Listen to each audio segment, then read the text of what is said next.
गरुड़ पुराण के रहस्य। एपिसोड 20। मृत्यु के समय ईश्वर का स्मरण क्यों महत्वपूर्ण माना गया है। क्या आपने कभी सोचा है कि मनुष्य अपने जीवन के अंतिम समय में किस बात को सबसे अधिक याद करता है? जिस धन को उसने पूरी जिंदगी कमाया, जिस घर को उसने बनाने में वर्षों लगा दिए, अपने परिवार को, या फिर उस ईश्वर को जिसका नाम उसने जीवन भर कभी न कभी लिया था। धार्मिक परंपराओं में मृत्यु के अंतिम क्षण को बहुत महत्वपूर्ण माना गया है। कहा जाता है कि अंतिम समय में मनुष्य का मन जिस भावना और स्मरण में रहता है, वह उसकी आध्यात्मिक यात्रा से जुड़ा विषय बन सकता है। लेकिन क्या इसका अर्थ यह है कि केवल मृत्यु के समय भगवान का नाम लेने से पूरे जीवन के कर्म महत्वहीन हो जाते हैं, या इसका संदेश इससे कहीं गहरा है? आज की कथा इसी रहस्य को समझने की कोशिश करेगी। नमस्कार भक्तों, स्वागत है आपका भक्ति धुन में। चलिए गरुड़ पुराण के रहस्यों की इस यात्रा को आगे बढ़ाते हैं। गरुड़ का प्रश्न। गरुड़ ने भगवान विष्णु से पूछा, प्रभु, आपने मुझे मोक्ष और जन्म मृत्यु के चक्र के बारे में बताया। अब मेरे मन में एक और प्रश्न है। मृत्यु के समय ईश्वर का स्मरण इतना महत्वपूर्ण क्यों माना जाता है? भगवान विष्णु ने कहा, गरुड़, अंतिम समय का स्मरण मनुष्य के पूरे जीवन से अलग नहीं होता। जिस बात को मनुष्य जीवन भर महत्व देता है, जिस भावना को बार बार अपने मन में रखता है और जिस दिशा में उसका मन चलता है, उसका प्रभाव उसके अंतिम समय की मानसिक अवस्था पर भी पड़ सकता है। गरुड़ ने पूछा, तो क्या अंतिम क्षण में केवल भगवान का नाम लेना ही पर्याप्त है? भगवान बोले, इसे इतना सरल समझना उचित नहीं। एक धनवान व्यक्ति की कहानी।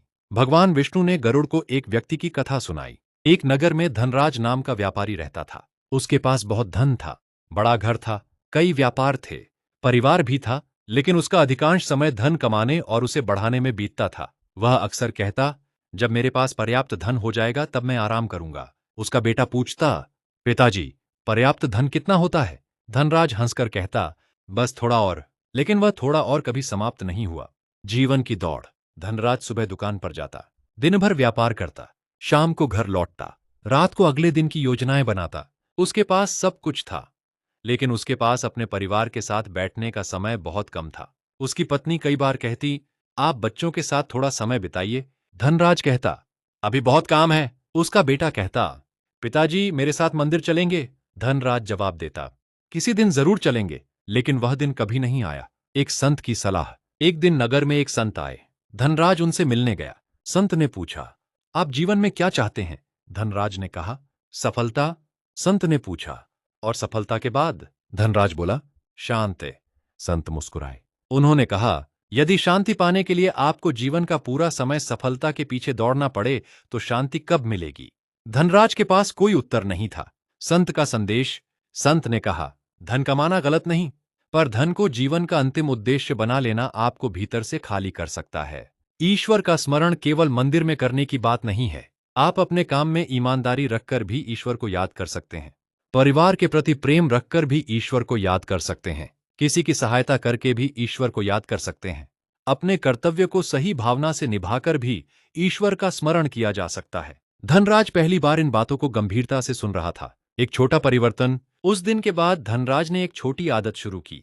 हर सुबह काम शुरू करने से पहले कुछ क्षण शांत बैठता, ईश्वर को याद करता और कहता, हे प्रभु, आज मुझे सही निर्णय लेने की बुद्धि देना।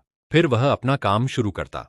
धीरे धीरे उसके व्यवहार में परिवर्तन आने लगा। वह कर्मचारियों से अधिक सम्मान से बात करने लगा, जरूरतमंद ग्राहकों की परिस्थिति समझने लगा, और सबसे बड़ी बात, वह अपने परिवार के लिए समय निकालने लगा। ईश्वर का स्मरण केवल शब्द नहीं। गरुड़ ने पूछा, प्रभु, क्या यही ईश्वर का स्मरण है? भगवान विष्णु बोले, गरुड़, ईश्वर का नाम लेना भक्ति का एक महत्वपूर्ण रूप है। लेकिन यदि मनुष्य ईश्वर का नाम ले और व्यवहार में लगातार अन्याय करे तो उसे अपने आचरण पर भी विचार करना चाहिए। स्मरण का उद्देश्य मन को भी बदलना है।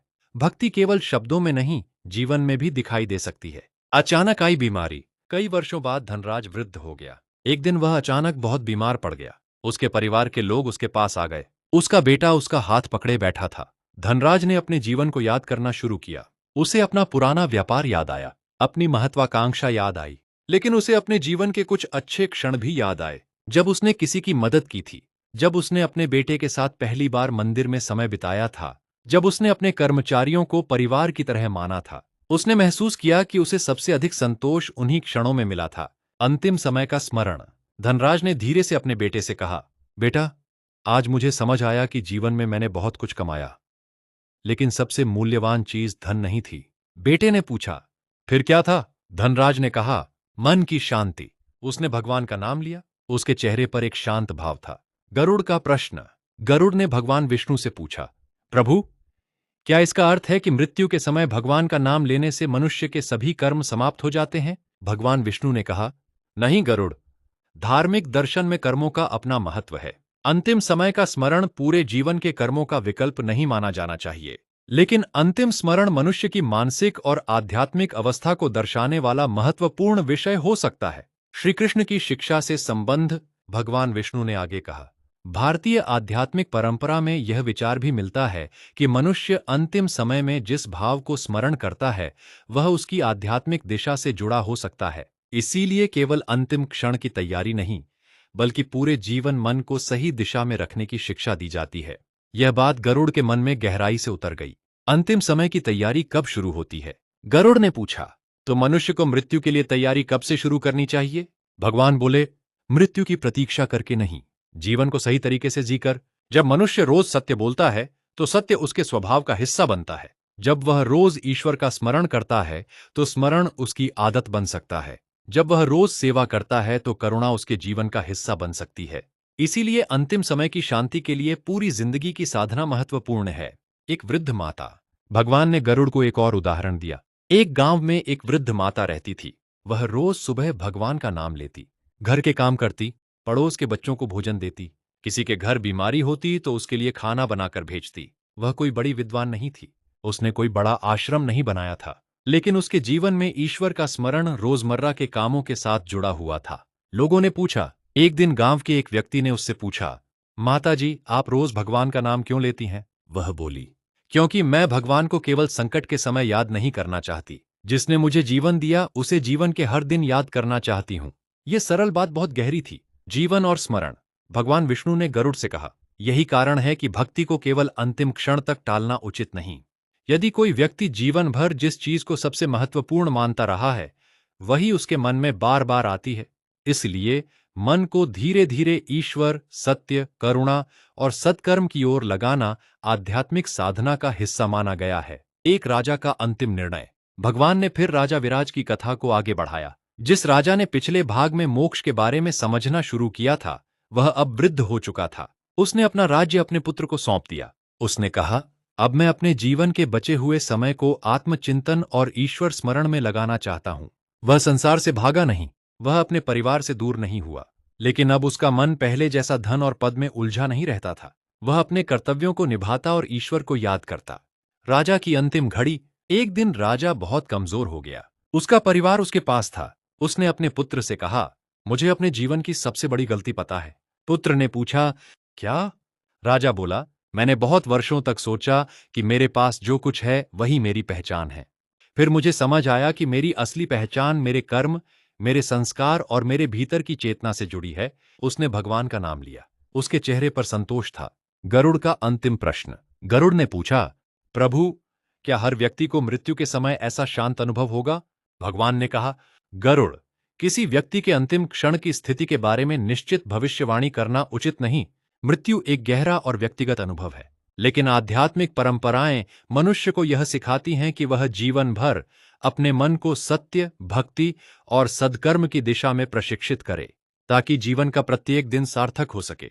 आज की सबसे बड़ी सीख, भक्तों, ईश्वर को केवल संकट में याद मत कीजिए, उन्हें अपने सुख में भी याद कीजिए। काम करते समय याद कीजिए, परिवार के साथ रहते समय याद कीजिए, किसी जरूरतमंद की सहायता करते समय याद कीजिए, सुबह उठते समय याद कीजिए, रात को सोते समय धन्यवाद कीजिए। क्योंकि यदि ईश्वर का स्मरण जीवन का हिस्सा बन जाए तो अंतिम समय की चिंता भी एक अलग दृष्टि से देखी जा सकती है। अंतिम स्मरण का वास्तविक संदेश। अंतिम समय में भगवान का नाम लेना एक सुंदर धार्मिक भावना है, लेकिन इसका अर्थ यह नहीं कि मनुष्य पूरे जीवन गलत कर्म करे और अंत में केवल एक बार भगवान का नाम लेकर सब कुछ समाप्त समझ ले। धर्म की शिक्षा इससे कहीं गहरी है। पूरे जीवन अपने कर्मों को सुधारना, मन को शुद्ध करना, अहंकार को कम करना और ईश्वर का स्मरण करना ही इस संदेश का व्यापक अर्थ है। आज का संदेश। आज से एक छोटी सी आदत शुरू कीजिए। सुबह कुछ क्षण ईश्वर को याद कीजिए। अपने दिन के लिए सही बुद्धि मांगिए। रात को सोने से पहले दिन भर के कर्मों पर विचार कीजिए। अगर कोई गलती हुई है तो उसे स्वीकार कीजिए। किसी को दुख पहुंचाया है तो सुधार की कोशिश कीजिए। और जिस अच्छे काम के लिए आपको अवसर मिला, उसके लिए ईश्वर को धन्यवाद दीजिए। क्योंकि आध्यात्मिक यात्रा केवल मृत्यु के बाद की बात नहीं है। आध्यात्मिक यात्रा आज से शुरू हो सकती है। एपिसोड 21 का बड़ा रहस्य। लेकिन भक्तों, गरुड़ के मन में अब एक और प्रश्न उठता है। अगर मृत्यु के समय ईश्वर का स्मरण इतना महत्वपूर्ण माना जाता है, तो फिर मृत्यु के बाद परिवार द्वारा किए जाने वाले श्राद्ध, तर्पण और पिंडदान का आत्मिक यात्रा से क्या संबंध माना गया है? क्या पितरों का स्मरण केवल एक धार्मिक परंपरा है? क्या जीवित परिवार के कर्म और श्रद्धा का भी कोई आध्यात्मिक महत्व माना जाता है? और सबसे बड़ा सवाल, मृत्यु के बाद अपने पूर्वजों के लिए कौन से धार्मिक कर्म किए जाते हैं और उनका संदेश क्या है? अगले भाग में जानेंगे। एपिसोड 21, श्राद्ध और तर्पण का रहस्य। पितरों के लिए क्यों किए जाते हैं ये कर्म? अगर आपको गरुड़ पुराण के रहस्यों की यह श्रृंखला पसंद आ रही है, तो भक्ति धून विद प्रीति को सब्सक्राइब करें और वीडियो को लाइक जरूर करें। कमेंट में लिखें, हे प्रभु, मेरे मन में हमेशा आपका स्मरण बना रहे। राधे राधे। जय श्री कृष्ण। एयूएम नमो भगवते वासुदेवाय।